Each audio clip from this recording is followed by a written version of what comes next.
Buenas tardes a todos los que nos acompañan en este día. Hoy tenemos una actividad muy especial preparada con mucho entusiasmo. Mi nombre es Yareli y actualmente soy vicepresidenta de esta rama estudiantil. En esta nueva sección de entrevistas IEEE UAMI, me complace presentar la primera edición titulada El camino de un líder, con la participación especial del doctor Enrique Rodríguez de la Colina. Bienvenido, profesor. Pues primero que nada, muchas gracias por la invitación. Me da mucho gusto poder participar en este evento y exponerles pues parte de lo que es mi experiencia. También soy miembro de la IEEE desde hace ya algunos años y sé lo importante que este instituto tiene y que puede ofrecer. Entonces, gracias nuevamente. A usted, profesor. Antes de empezar con las preguntas, vamos a introducir un poco de la historia del doctor Enrique. Él ha tenido una participación muy activa en la UAM Iztapalapa. Es ingeniero en electrónica por esta casa de estudios. Obtuvo también el grado de doctor en el área de ingeniería en sistemas de comunicaciones fotogénicas en el Fotónica. departamento de fotónicas, perdón, en el departamento de ingeniería de la Universidad de Cambridge en Inglaterra. Cuenta con más de 15 años de experiencia trabajando en la industria como ingeniero, como gerente de proyectos y consultor para varias compañías de telecomunicaciones. Además, es autor de varias publicaciones internacionales en conferencias, seminarios y revistas científicas. Y también ha colaborado con la Sociedad de IEEE. Vamos a dar inicio y a escuchar desde las palabras del doctor la travesía que ha tenido. Sí, gracias por la presentación. Bueno, la travesía básicamente consiste en, pues desde una etapa temprana, interesarme por la parte de las redes, las comunicaciones, la electrónica y desarrollarla desde que ingresé a la UAM como alumno en la UAM Iztapalapa. Yo soy egresado de Ingeniería Electrónica cuando existían eh, pues, áreas de investigación. Y pues, siguiendo un poco lo que sería la pregunta que tienes por ahí, ¿no? No sé en particular qué quisieras preguntarme. Sí, así es. ¿Cómo es que usted decide estudiar ingeniería electrónica? Y más aún, ¿por qué hacerlo en la UAM Iztapalapa? ¿Qué nos puede decir acerca de su vida universitaria? Pues bueno, pasó algo muy curioso porque desde edad muy temprana, de niño, me interesó la electrónica. Empecé yo a descomponer cochecitos, a probar con algunos pues juegos, videojuegos que había por ahí, los desarmaba, etcétera, y empezaba a hacer como mis experimentos. Entonces, yo vivía en un octavo piso y ahí en el departamento, pues sí hice algunos cortocircuitos y tenía que bajar los 8 pisos para moverle al switch. Entonces, la verdad es que es algo que siempre me apasionó y en particular de la ingeniería electrónica me llamaba la atención las telecomunicaciones. También tuve la suerte por ahí de escuchar alguna historia de Guillermo Marconi, que es pues, prácticamente de los padres de la radio, en donde un empleado le decía a la mamá que tenía como orejas muy grandes Marconi, ¿no? Entonces, la mamá le contestó que eso iba a ser una habilidad que lo iba a llevar a que pudiera escuchar hasta el susurro de una ave o algo así. Por ahí cuenta la historia, ¿no? No la estoy contando con mucha precisión, pero esa idea se me quedó muy grabada eh, y, y también me empezó a apasionar el cómo viajaban las comunicaciones sin que hubiera un cable, ¿no? Cómo se daba ese fenómeno. Entonces, creo que ya la vocación ya la tenía. Tuve alguna época en la que pues sí tuve como dudas, precisamente cuando entré a la UAM, a la Universidad Autónoma Metropolitana. Pues debo confesar que mi primer acercamiento a la UAM fue porque a mí me apasionaba también el correr, el atletismo, ¿no? La prueba de 400 metros con obstáculos. Y vi que tenía una pista que estaba muy bonita, ¿no? Entonces dije, pues esta universidad es reconocida, tiene justo la carrera de ingeniería electrónica con un área de especialización en comunicaciones, porque en aquel entonces había ingenieros en electrónica, pero se especializaban en control, en sistemas, etcétera, pero muy pocas universidades ofrecían el área de comunicaciones. Entonces eso fue lo que más me llamó la atención de la UAM en particular. Entonces ahí fue donde ya decidí estudiar ahí y pues la verdad es que ha sido una excelente decisión y que pues la volvería a hacer si tuviera la oportunidad de seleccionar, ¿no? Nuevamente.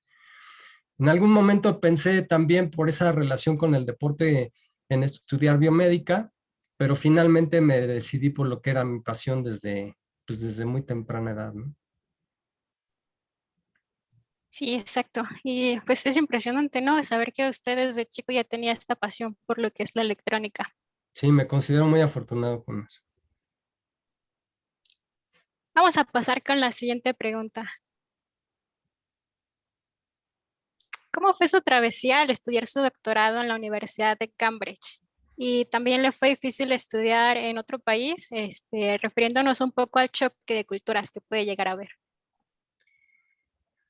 Pues sí, básicamente la travesía fue primero un proceso de transición. Yo ya, después de la licenciatura, estuve en una maestría en la UAM también, pero de Azcapotzalco, ya más enfocada a computación. No existían algunos de los posgrados que hay ahora en Iztapalapa, entonces decidí estudiar. En la parte de computación también me sentía con habilidades e incluso con habilidades de combinar la parte de computación con lo que sería las comunicaciones. Entonces de ahí pues decidí, yo trabajaba, yo estaba trabajando y vi que había oportunidades de tener las becas de CONACYT. Entonces apliqué para una de las becas, también por contacto de un amigo de la UAM, contacté a algunas personas en Cambridge y fue como, pues fui allá, me entrevistaron y empecé el proceso para entrar a la universidad. Ya una vez en la universidad, pues sí fue difícil porque yo ya tenía como yo ya estaba establecido laboralmente en México. Entonces llegar y tener un sueldo de beca, pues era adaptarse nuevamente. Un país bien, como bien lo dices, pues, adaptarse a otro país siempre tiene como características muy particulares y en general, pues el idioma inglés, pues sí lo hablaba, pero no lo dominaba completamente al nivel, sobre todo en la parte pues, el idioma cotidiano en la calle, ¿no? Entonces esa parte fue un poco difícil. Sin embargo, tuvo cosas muy, muy buenas, ¿no? Sobre todo la experiencia de conocer y convivir con personas de distintas nacionalidades. O sea, podría sin exagerar decir que tenía colegas de más de 20 nacionalidades distintas en donde pues, las visiones del mundo son muy diversas en todos los sentidos. Entonces eso te hace reflexionar y ver el mundo distinto. Y de ahí que también la Universidad de Cambridge, pues es una universidad bastante prestigiosa y tiene, pues la pura universidad tiene más premios Nobel que algunos países, ¿no? Que tienen muchos incluso, como Francia, ¿no? Entonces, es una universidad donde hay personas muy destacadas en el campo de la ciencia y que aprendes mucho de ellos y que te motiva saber que estás ahí en un grupo donde todos aportan cosas muy amenas, etcétera, ¿no? Entonces, ese es algo que incluso en la UAM adquirí desde muy temprano, el trabajo en equipo. Creo que en la UAM algo que desarrollé ya al final de la carrera fue poder trabajar con mis compañeros para estudiar y que tuve muy buenos compañeros que todavía algunos de ellos pues nos reunimos, al menos por el chat, chateamos o tenemos contacto. Y en Cambridge también es muy buenos amigos. En la parte de investigación, no tanto con los grupos, pero sí creo que es de destacar y es muy importante en la parte de equipo, ¿no? Otra cosa que me pasó y que en Cambridge creo que es algo fundamental es que mi director de tesis y mi asesor pues, eran muy estrictos, ¿no? Los estándares que me pedían eran muy elevados, entonces eso hacía, por un lado, pues sí te presiona, pero también te motiva para que seguir adelante y tratar de sacar lo mejor de ti. Eh, eh, Me metía a muchos cursos, todos, había una infinidad de temas, entonces me metía de muchos temas porque también ahí cambié nuevamente a lo que son las comunicaciones en la parte de fotónica, que es óptica, realmente son redes ópticas, pero ya regresé yo al mundo de las comunicaciones mezclado con lo que ya tenía de computación y también con ideas de comunicaciones inalámbricas. Entonces, me di cuenta que una de mis fortalezas era ser integrador, integrar de muchos campos de transdisciplinarios, multidisciplinarios, y que eso me apasionaba y eso era lo que me gustaba, como que integrar de muchas áreas, ¿no? También en el mismo Cambridge tuve la oportunidad de ser ayudante de unos cursos, entonces eso me motivó porque yo daba asesorías, ayudantías, y eso pues también hacía que tuviera que yo repasar algunos de los temas que ya había yo estudiado en la licenciatura, por ejemplo. Entonces eso era también pues algo valioso para mí porque yo retomaba todas estas ideas, ¿no? Exacto. Qué bueno, profesor. Siempre dejar nuestra casa pues implica todo un desafío, ¿no? Tener que adaptarnos. Muchos estudiantes en la UAN llegan a ser foráneos, pero qué bueno que supo adaptarse y que supo sacarle provecho a esta oportunidad que le estuvo ofreciendo el CONACYT. Sí, sí, ahí sí estoy agradecido y también en parte por eso regresar, ¿no? A México. Claro. Vamos a continuar con las preguntas. Ujú. El doctor Enrique se incorpora como profesor e investigador en el Departamento de Ingeniería Eléctrica en el área de redes y telecomunicaciones de la UAMI en agosto de 2010. Doctor, ¿cómo fue este proceso? O sea, ¿cómo pudo ingresar usted como profesor? ¿Pasó por algunas pruebas o tuvo algunas recomendaciones? ¿Qué nos puede decir sobre eso?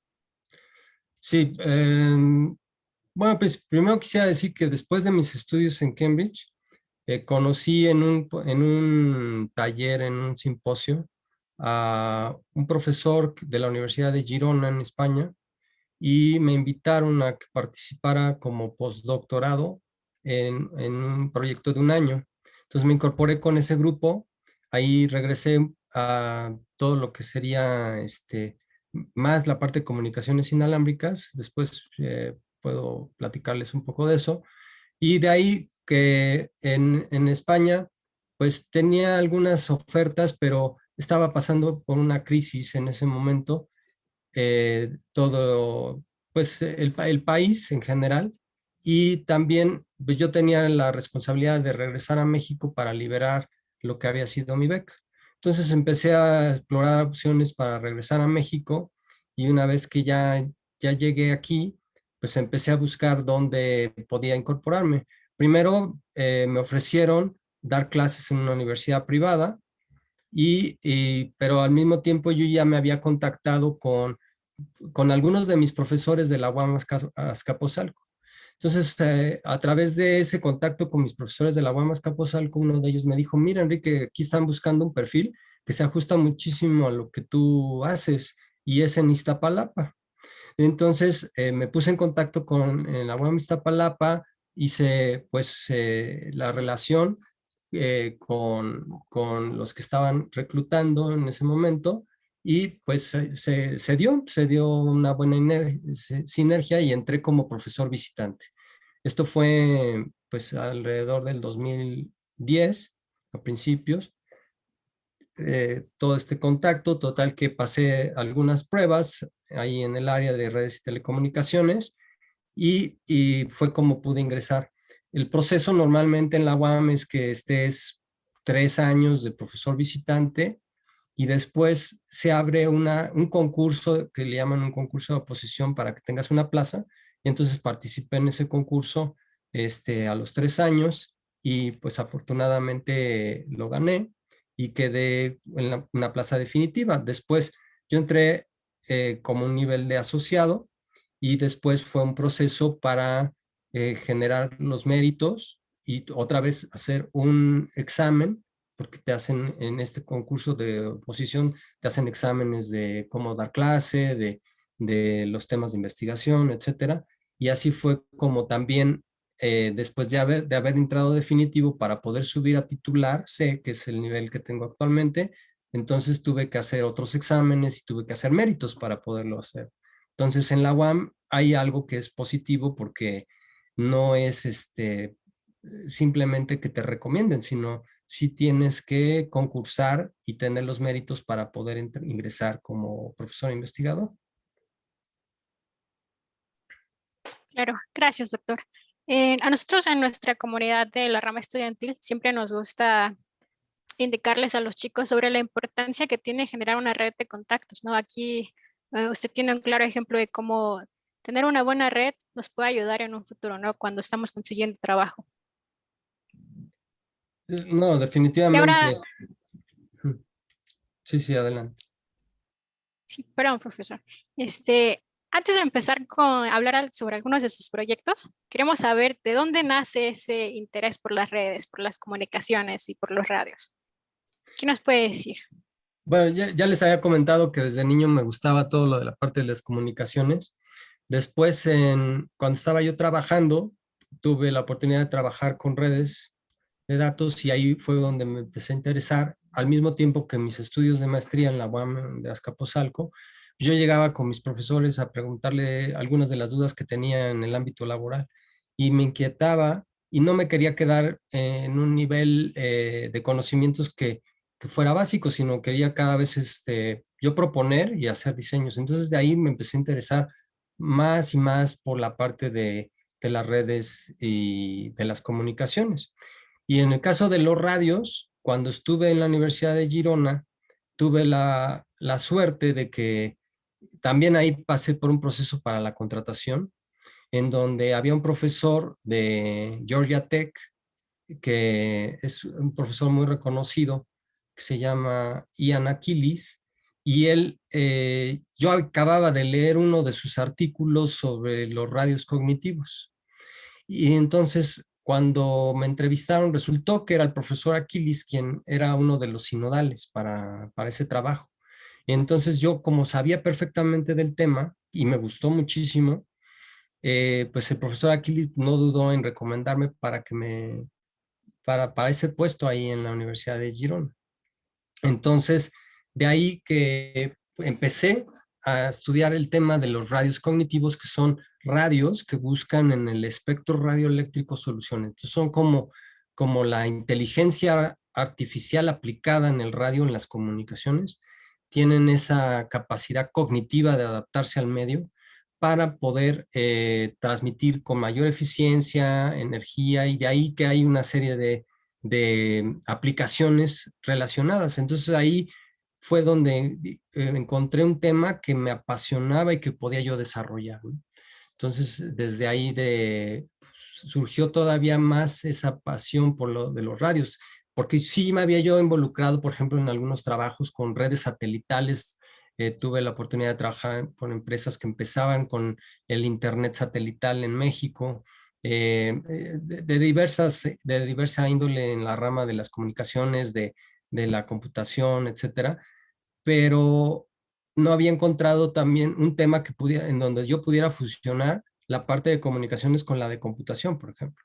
Y en el caso de los radios cognitivos, que los puedes programar utilizando radios programables, radios definidos por software que se llaman. Entonces se fue como empecé a interesarme todavía más en esa parte de, de los radios. Claro, gracias, doctor. Y pues qué bueno que ha podido trabajar en las cosas que le gustan, ¿no? Y que sobre eso ha generado proyectos de alto impacto como los que vamos a mencionar en unos instantes. Para empezar, queremos saber qué hay acerca del proyecto de Intranet Comunitaria. ¿Cómo nace esta iniciativa y cómo se monta este proyecto en la misma unidad de Iztapalapa? Ok, desde que estaba en la carrera yo buscaba alguna parte de las comunicaciones que pudiera tener un impacto en la sociedad. Como en aquel entonces no estaban muy desarrollado, pues las redes, empezaba prácticamente el Internet en México. eh, no había claridad en cómo las comunicaciones pudieran impactar en la sociedad. Sin embargo, también me junté con grupos cuando estaba yo en Inglaterra, como de Ingenieros Sin Fronteras, en donde intercambiaban ideas de cómo las comunicaciones podían impactar en, en la sociedad, ¿no? Porque había grupos de ingenieros que era como más obvio, por ejemplo, los de energía o los de ingenieros civiles que podían hacer como impacto social mucho más fácilmente y quedábamos un poco de fuera la parte de los de comunicaciones.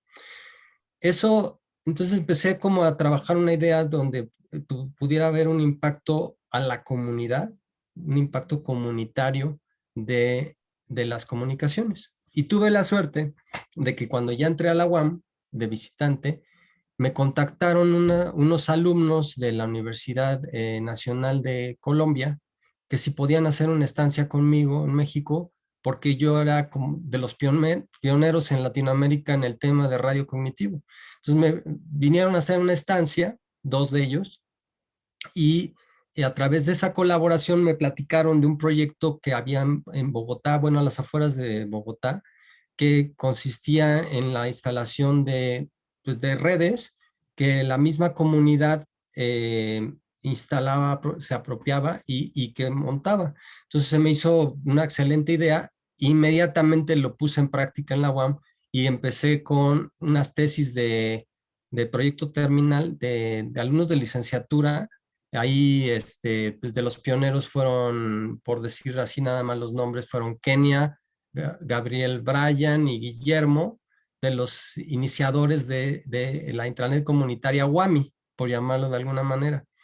Y esto fue, pues sí, por ahí del 2010-2011, donde se empezó a gestar y salieron las primeras tesis de licenciatura con estos temas. Y ahí montamos un pequeño laboratorio en el edificio T de la UAM, donde ya empezábamos a hacer pues las primeras pruebas de interconexión de equipo y de poner los ruteadores, cambiarles la configuración, crear software para poderlo acoplar. Más adelante, este proyecto empezó a pues, tener como fuerza y se empezó a escuchar en algunas áreas, incluso de la empresa, se nos acercaban para ver cómo estábamos proponiendo estas soluciones. Y al mismo tiempo tuve la suerte de que un amigo que conozco por otras actividades eh, estaba muy metido en cosas de redes de datos y redes celulares para comunidades indígenas. Entonces empezó una vinculación con ellos en donde hacíamos visitas a distintas comunidades para poder plantear precisamente nuestra idea de cómo deberían de montarse las intranets y llevar el ejemplo de la intranet comunitaria WAMI. Intranets son redes como internas, redes que no son precisamente del Internet, pero tienen todos los servicios que tiene Internet.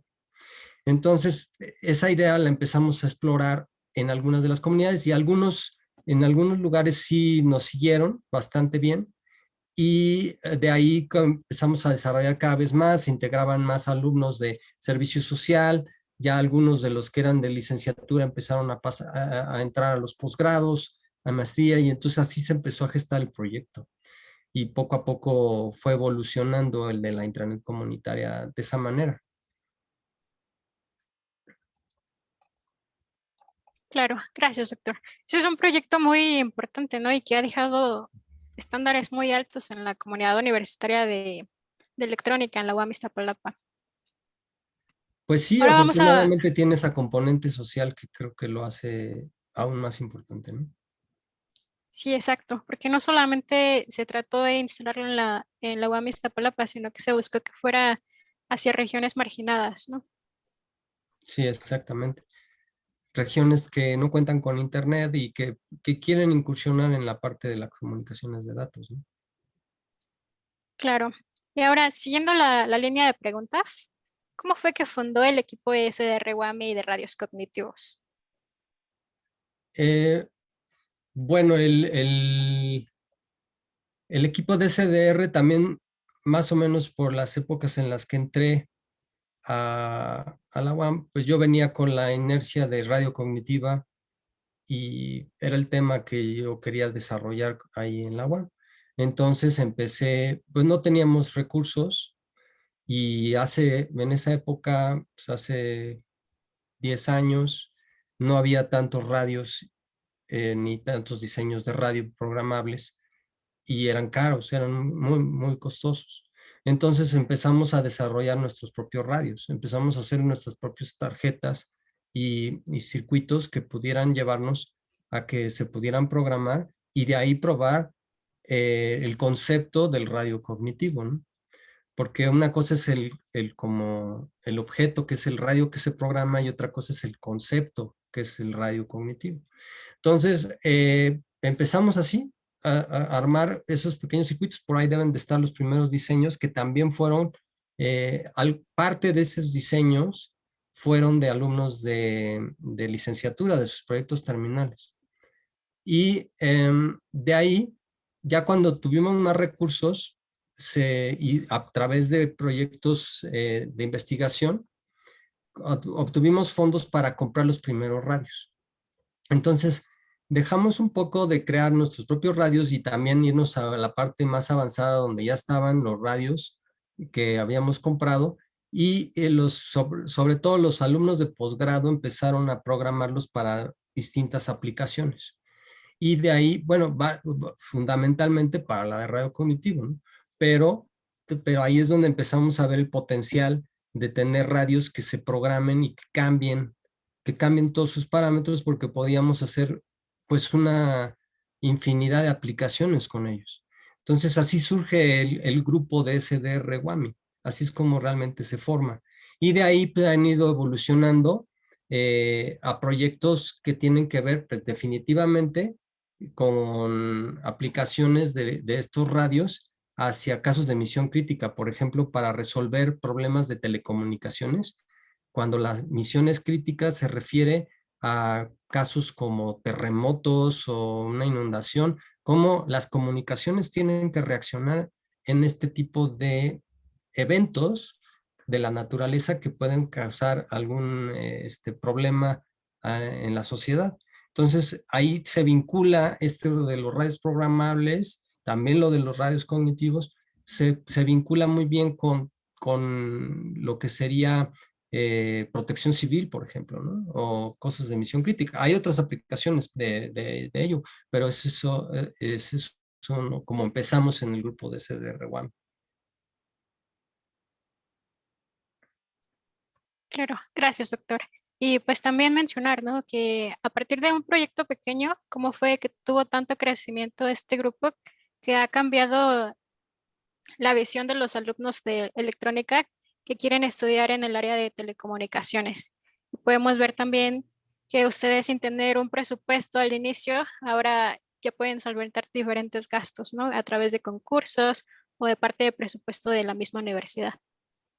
Así es, sí, empezamos, ahora sí como dicen comúnmente, picando piedra y poco a poco hemos también obtenido fondos para hacerlo. A diferencia de la intranet comunitaria tiene como un principio donde la comunidad es la que aporta, ¿no? Entonces ahí no me ha interesado tanto el que haya un organismo que nos aporte fondos como algo, como un proyecto ya preestablecido tradicional, sino que crezca un poco como la voluntad de la comunidad y que vaya con el esfuerzo de la comunidad y lo que la comunidad va logrando. A diferencia de los radios que sí necesita un poco más de presupuesto, bueno, al menos en un principio necesitaba, y hay proyectos muy específicos, de hecho ya también estamos trabajando con protección, bueno, estamos en comunicación con Protección Civil de ahí de la UAM para desarrollar precisamente estas estrategias de misión crítica y eso nos pueda llevar a nuevos proyectos, ¿no? Ahora, también este de intranet lo pudimos eh, obtener recursos a partir de un concurso latinoamericano que participamos y que pues uno de los subproyectos de la Intranet comunitaria que le llamamos el diseño del sistema Mosineti, pues tuvo éxito y nos lo patrocinaron, ¿no? Fue cuando eh, obtuvimos un premio para desarrollar en un año. Entonces, de ahí pues ya también se pueden obtener incluso becas para estudiantes se han podido obtener y mejorar pues el desempeño de lo que estamos haciendo en la universidad, ¿no? Sí, gracias, profesor. Y ahorita que mencionó el proyecto Mosineti, ¿qué podría decirnos un poquito más? ¿Cómo fue que se entraron de este concurso? ¿Cómo fue la selección? ¿Qué más nos podría decir del proyecto? Pues como varios colegas están trabajando en temas afines y sobre todo con lo que yo les decía de la parte de trabajar en equipo, tenemos un grupo de colaboradores de distintas universidades a nivel nacional. Es una red que antes era una red de las que patrocinaba el CONACYT, redes temáticas se llaman. Entonces, en esas redes temáticas, pues hay investigadores del Politécnico, de la UNAM, del CIMESTAP, prácticamente de todos los estados de la República. Y nos reuníamos periódicamente. De hecho, todavía soy parte de ese comité, del comité técnico de esa red de colegas. Y a través de esa red, uno de los colegas me dijo, oye, Enrique, ustedes están trabajando con la Intranet comunitaria y fíjate que está saliendo un concurso latinoamericano que les puede interesar. Entonces vi la convocatoria y dije, bueno, claro que queda perfecto el tema, ¿no? Queda muy bien para poderlo desarrollar. Y fue así como participamos con dos equipos en distintas categorías, que fue el de intranet comunitaria y ese quedó en tercer lugar. Y en la otra categoría quedamos en primer lugar y, que fue el premio que nos otorgaron, y ese lo llamábamos Mosineti, que era modular sistema de redes en Iztapalapa. Entonces, como es latinoamericano y del Caribe y en algunos países también hablan inglés, le pusimos Modular System, Network Iztapalapa, y se le quedó por sus siglas como Mosineti. Entonces ahí ese Mosineti pues es un sistema, como su nombre lo dice, modular. Tiene módulos que se van integrando y que las comunidades pueden armar. Entonces, ese proyecto está muy de la mano con Internet comunitaria e incluso uno de los módulos tiene que ver con los radios programables. Entonces, es una fusión de los otros dos proyectos con y ese es el que se fue desarrollando precisamente. Eso es Mosineti. Por El, pro- supuesto. Sí, de hecho el premio se llama Frida, de la organización LACNIC, que es una organización latinoamericana para la asignación del Internet en América Latina y el Caribe. Sí. Claro. Y también usted ha tenido la oportunidad de ser coordinador de algún posgrado de la universidad, ¿no? Y entonces, sobre esto y sobre toda su trayectoria aquí en la UAM, ha podido asesorar diferentes proyectos terminales para alumnos de licenciatura y para alumnos de posgrado. Entonces, queremos conocer un poquito más sobre otros proyectos que ha iniciado o que tiene en mente iniciar también.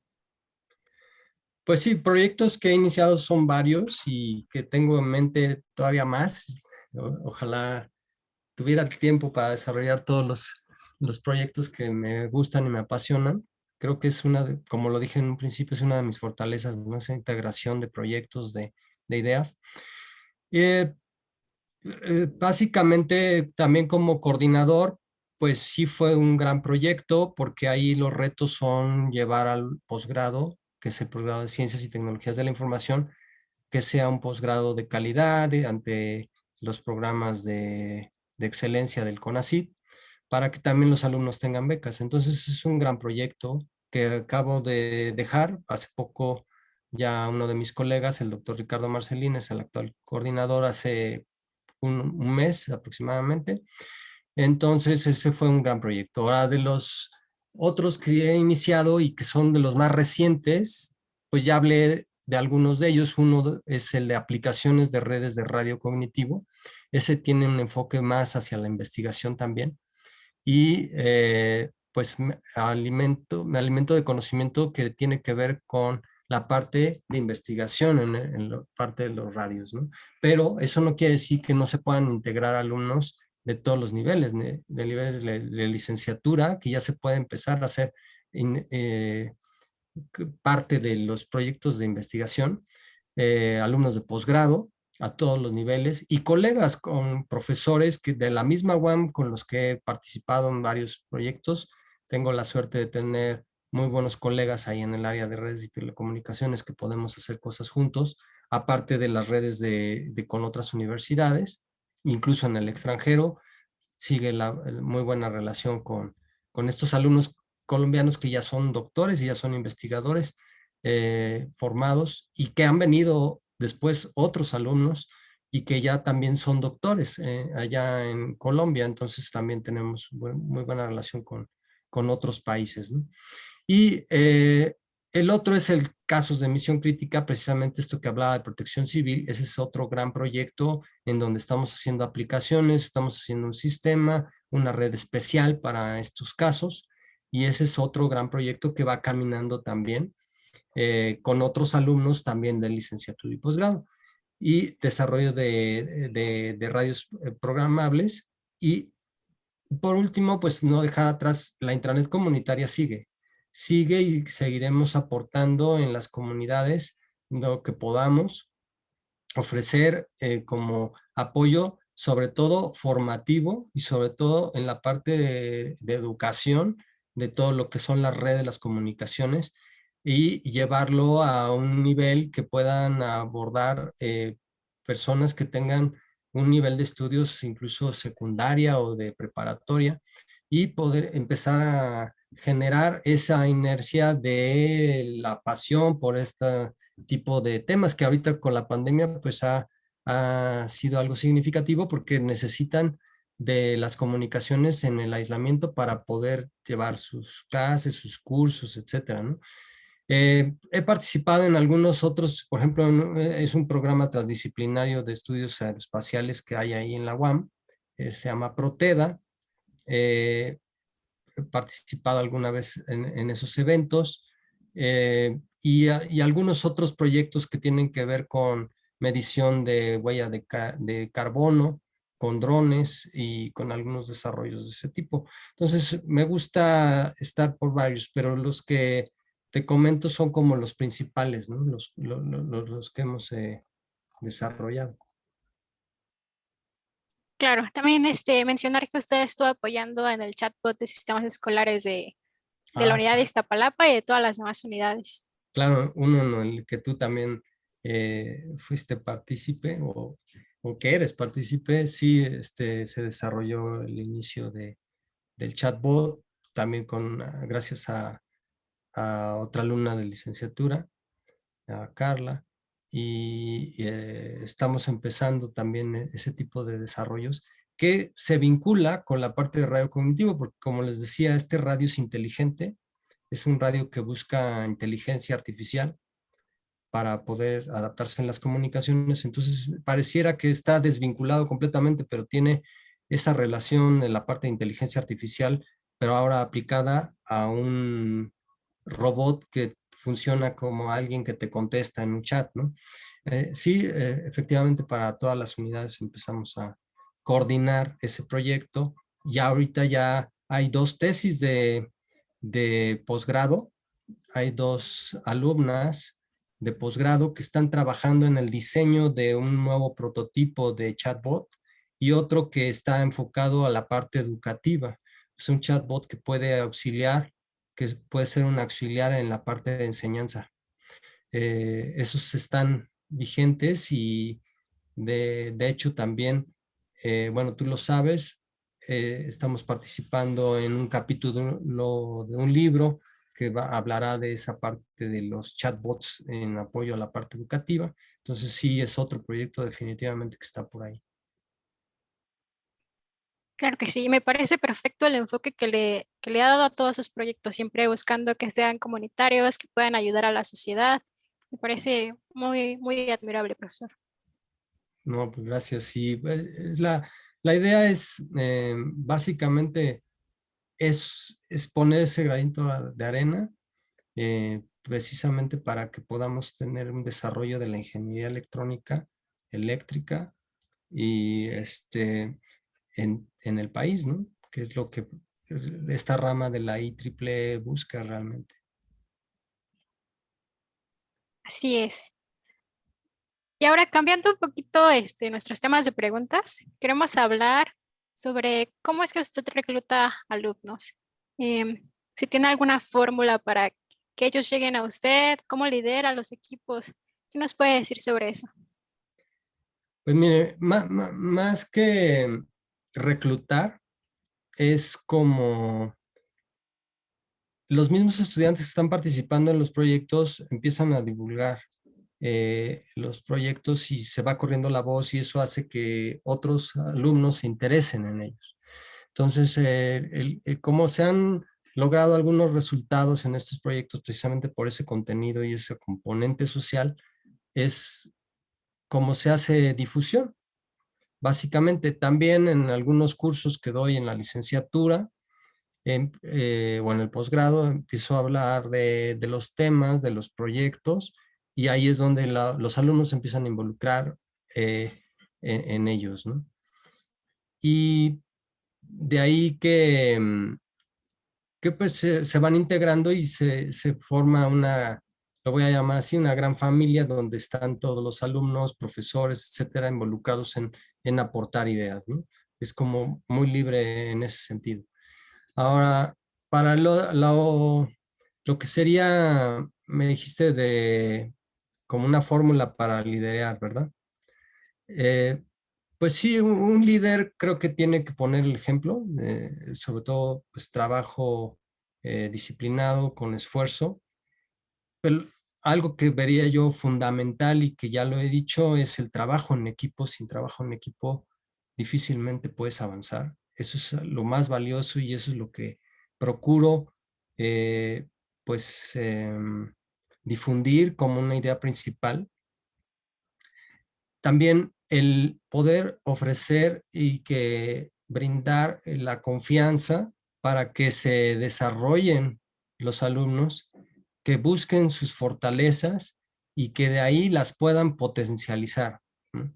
Eso es muy importante, que se sientan cómodos, que identifiquen en qué pueden aportar en los proyectos, porque cada uno tiene, todos a lo mejor estamos en la rama de ingeniería, pero cada quien tiene como una fortaleza, una habilidad. Entonces, procuro siempre fomentar que se vaya descubriendo ese potencial para poderlo desarrollar. Y bueno, pues lo que normalmente se considera que son características del liderazgo, es el ser proactivo, el ser entusiasta, el motivar a tus equipos de trabajo, saber cómo motivarlos y también que ellos poco a poco se integren en el ofrecer a la comunidad y pues obviamente pues otras características como el ser disciplinado, el ser organizado, ¿no? Son de las cuestiones que yo pondría en la fórmula de un líder, ¿no? Principalmente. Claro, gracias, doctor. Y pues qué bueno que usted haga uso de todas estas características de un líder para sacar adelante sus proyectos y se ha visto, ¿no? Por todos los proyectos que ya nos ha mencionado, por todas las cosas que ha podido lograr. Y también aprender del liderazgo de cada uno de los que participan en los proyectos, ¿no? Exacto. Por ahí hay una frase, ¿no? Que dice que quizá no todos tenemos los mismos talentos, pero yo puedo tener algunos que usted no tenga y usted puede tener varios que yo no tenga. Definitivamente es así y hay que explotarlo. Es algo que debemos fomentar, el trabajo en equipo, ¿no? Por supuesto. Ya para finalizar con esta entrevista, doctor, queremos pedirle un consejo para todos los estudiantes universitarios que nos están viendo en este momento y también para aquellos que no están estudiando. ¿Qué podría decirles? Bueno, que confíen en sus habilidades, que identifiquen lo que les gusta o lo que les apasiona y también que identifiquen muy bien en qué son buenos, para que desarrollen eso, para que desarrollen en donde son más hábiles y se sienten con mayor confianza. Si eso lo logran combinar con ser apasionados en ese tema, seguramente van a poder mejorar muchísimo. Ahí creo que eso es fundamental. Ya también hablé mucho del trabajo en equipo y ahí lo que diría es tener un enfoque social.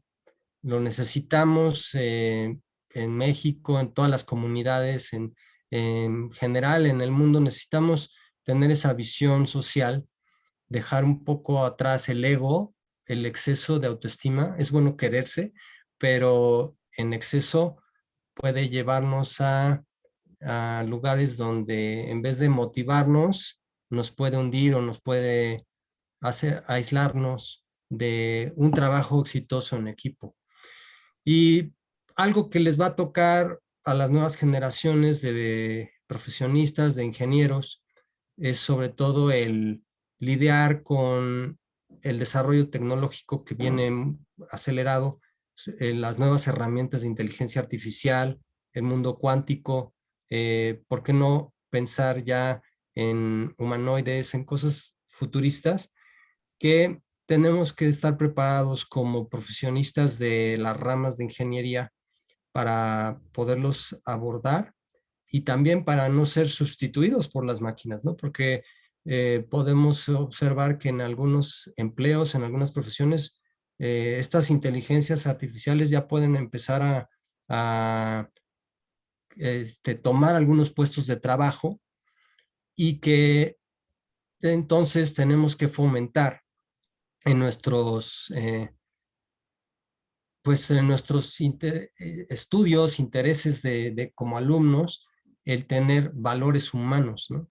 La ética, los sentimientos, el amor, la pasión, cosas que todavía las máquinas no nos pueden superar. Entonces, hay que tener esos valores por encima, valores humanos, para que difícilmente las máquinas nos puedan sustituir en lo que es esencial para el humano, ¿no? Yo creo que ese es el mensaje también. Tuve la suerte también de estar en una comisión de Rectoría General de la planeación de futuro de la UAM y ahí precisamente yo planteaba esa idea en un párrafo que está por ahí en uno de los anexos de ese fragmento y que precisamente creo que es algo que se debe resaltar en los nuevos valores de la educación, ¿no? Sobre todo. Claro que sí. Gracias, doctor. Vamos a tomar en cuenta todos sus consejos, yo personalmente también. Y pues aquí concluimos con esta entrevista. De nuevo le agradecemos por todo su tiempo y por darnos la oportunidad de acercarlo más con nuestra comunidad universitaria. Y también mencionarle que le vamos a estar haciendo llegar un reconocimiento por parte de IEEE Sección México por participar de esta entrevista. Y antes de ya darle fin, ay, perdón, vamos a leer algunos comentarios que nos están dejando aquí nuestros espectadores. ¿Te parece bien? Sí, claro.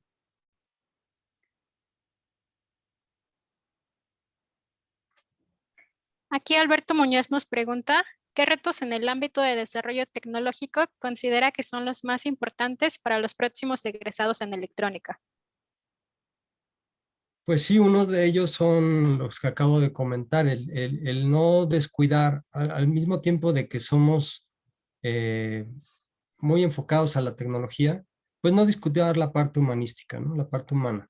Y eso nos va a llevar a que la tecnología le pueda servir a la humanidad de mejor forma.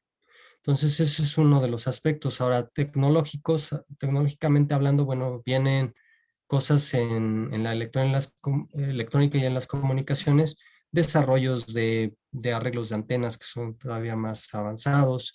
Viene pues un auge todo lo que es resolver problemas de contaminación ambiental. Vienen retos en la parte de solución energética, en la parte de las comunicaciones todavía hay mucho que hacer, hay un rezago tecnológico y por ejemplo que aunque veamos hacia lo futurista y a lo más avanzado, también hay tecnología en poder acortar la brecha entre los que tienen más tecnología y los que no la tienen. Muchos podrían decir, bueno, es que ya los países desarrollados tienen una gran ventaja tecnológica con respecto a lo que se hace en México. Pero si no empezamos, nunca vamos a cortar esa brecha. Entonces ahí hay un reto importante tecnológico en dónde están los huecos o dónde están las partes que podemos desarrollar con la creatividad que tenemos en Latinoamérica en general. ¿Cómo podemos acortar esa brecha contra los países tecnológicamente más desarrollados? ¿No? Les digo, me gustan mucho los deportes, podríamos ver el ejemplo de las Olimpiadas y decimos, no, pues es que un cuarto lugar, es que un décimo lugar, pero simplemente si observamos la preparación que tiene un atleta de esos niveles, es un gran mérito simplemente llegar a una Olimpiada. Y aparte es un gran mérito quedar entre los primeros lugares. Entonces tenemos que estar ahí, tenemos que lograr estar ahí en la tecnología, estar ahí presentes, tenemos que dar los primeros pasos para que en un futuro sí haya primeros lugares y estemos a la vanguardia. Y si no lo logramos, en el camino, el solo hecho de habernos esforzado nos hará mejores. No nos podemos quedar sentados y decir es que como ya nos superan, ya nada más vamos a depender de ello, ¿no? Yo me iría más adelante, hay que no solo intentar, hay que esforzarse al máximo para que esa brecha se acorte, ¿no? Y como lo dije anteriormente, eso automáticamente ya nos hace mejores. Claro que sí. Y ahora continuando con las preguntas, aquí Isabel Pinzón nos dice, ¿en qué porcentaje aproximadamente cree usted que influye el networking en el éxito de una carrera profesional? No, definitivamente está relacionado con lo que hablaba yo en el trabajo en equipo. Ese networking empieza desde la niñez, son nuestros mejores amigos en la universidad, nuestros colegas. Gracias al networking, muchas veces encontraba trabajo gracias a la recomendación de un compañero del salón de clase, ¿no? Entonces, ese networking lo tienen que procurar. También la relación con otras personas de otras disciplinas. Por ejemplo, gracias otra vez al deporte, pude convivir con alumnos de otras licenciaturas cuando estaba yo en la universidad. Y eso me hacía conocer de otras disciplinas que después pueden requerir de tus servicios para la parte del éxito profesional. Ahora, nuevamente, el trabajo de equipo, muy difícilmente con el desarrollo tecnológico que existe actualmente, una sola persona puede hacerlo todo, por muy buena que sea. Porque como tú lo comentaste, cada quien tiene habilidades distintas, entonces las tiene que explotar. Entonces, el networking es fundamental, se tiene que dar y si no somos buenos para ello, pues entrarle porque es algo que no pueden dejar atrás. Y yo iría un poco más allá, más que un networking en donde solo es la amistad, pues algo que los puede unir es precisamente el enfocarse en un objetivo, en un proyecto, en un trabajo, en un concurso, etcétera. Eso los puede llevar a desarrollar ese networking. Entonces, pues, yo lo pondría como fundamental en la parte formativa. Perfecto, gracias, doctor. Y una última pregunta aquí de nuestro compañero Eduardo Acevedo. Nos dice, ¿cuál es el campo laboral de un ingeniero electrónico? Pues es amplísimo. Ingeniería electrónica tiene muchísimas ramas, pero yo creo que lo que deben de abarcar principalmente es los conocimientos que les da la UAM en la universidad. Aparentemente serían muy teóricos en algunos conceptos, pero esa parte de la teoría les da una forma de pensamiento que está, que es en un concepto físico, matemáticas, que los lleva a una metodología para resolver problemas. Entonces, eso les abre puertas en muchas áreas. Ahora, ¿cuáles serían las principales áreas en donde se puede incorporar un ingeniero en electrónica? Pues todas aquellas en donde haya desarrollo de software, en donde haya telecomunicaciones, en donde haya ingeniería, o irse a otros campos, ¿no? Hay colegas de ingeniería en electrónica que se pueden ir a plataformas de desarrollo para el análisis climático, que pueden trabajar en software propietario o habilidades para redes de sensores, pueden trabajar en aplicaciones de domótica o incluso pues explorar y cambiarse ligeramente a las áreas de biomédica y hacer telemedicina o apoyar esas áreas con dispositivos electrónicos. Eh, eh, es amplísimo el campo. Entonces, una de las pistas es, otra vez, sigue tus instintos. ¿Qué es lo que te gusta más de la electrónica? ¿Qué campos y en qué campos te sientes con mayor facilidad para poder aprender y con qué campos te sientes con más habilidad para desarrollarlos? Y trata de irte por ahí en ese ámbito laboral. No, a veces, bueno, a mí me pasó, yo quería como adaptarme a lo que necesitaba el mercado. Y a veces sientes que sí encajas, sí sucede que encajas muy bien, pero también hay la opción de que tú seas el que aporte lo que se necesita en el mercado. O sea, es que el ingeniero en electrónica puede decir, bueno, es que yo puedo desarrollar esto que te va a servir por este lado, ¿no? Y eso abre puertas también para colocarse en empleos.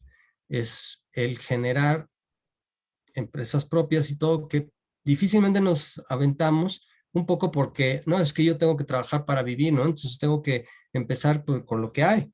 Y es un poco esa inexperiencia, pero traten de también ustedes explorar los campos que más les gusten. Busquen el trabajo, no que les ofrezca, no, bueno, obviamente buscamos el beneficio económico, pero no solo se centren en eso, sino el que les dé la satisfacción de hacer algo donde ustedes pueden aportar y donde pueden ser buenos y que les gusten. Por supuesto. Nuevamente, gracias, doctor. Aquí finalizaríamos ahora sí. Voy a poner en pantalla algunos links para que puedan seguir los proyectos que tiene profesor y seguramente próximamente va a tener cursos o talleres de los que todos pueden participar.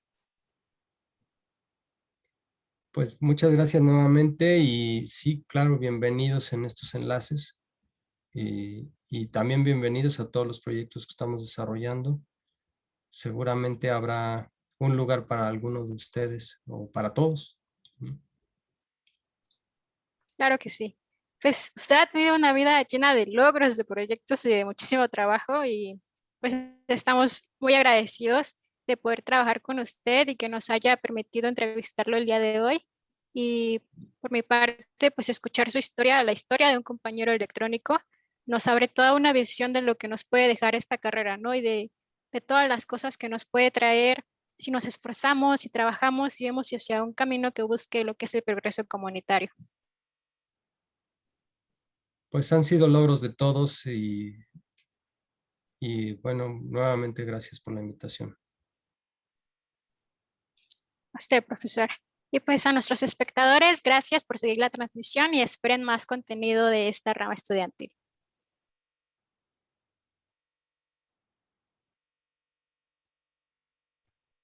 Listo, todo bien, ya salimos. Bien. Bueno, pues ya. Gracias, Luis. Gracias, profesor. Gracias. De verdad, No, gracias. gracias a ustedes.